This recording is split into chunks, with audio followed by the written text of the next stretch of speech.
Et durant la fête du balayage des tombes, plus de 10 000 Chinois de Chine et du monde entier se sont rassemblés pour rendre hommage à leurs ancêtres communs, l'empereur Huangdi, l'empereur jaune. Ils affirment que le but de cette commémoration est de vénérer leur héritage chinois et d'aider à unifier la Chine. 34 coups de tambour, un pour chacune des 31 provinces du continent, municipalités et régions autonomes, plus Hong Kong, Macao et Taïwan. Des cloches géantes qui résonnent dans tout le temple.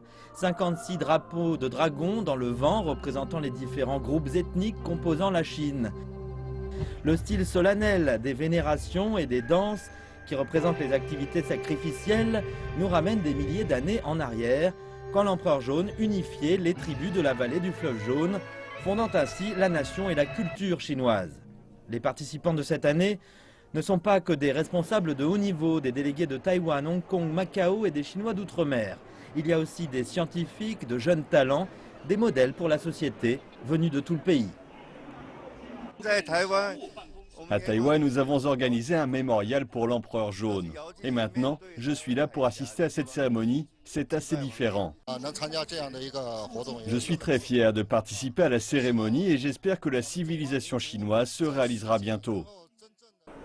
L'empereur jaune est l'unificateur du bassin du fleuve jaune et a apporté la paix en Chine il y a des milliers d'années.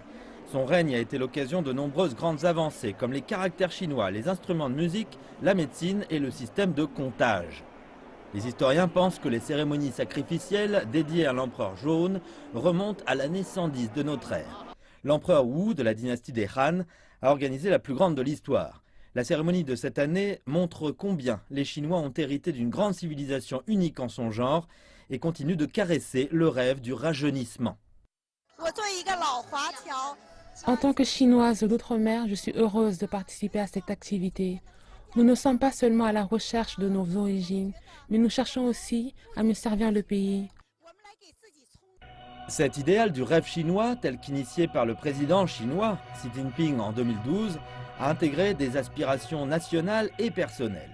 Il requiert une croissance économique soutenue, plus d'égalité et une infusion des valeurs culturelles. Pendant des milliers d'années, le peuple chinois n'a cessé de tendre vers cet idéal et maintenant, il est à portée de main.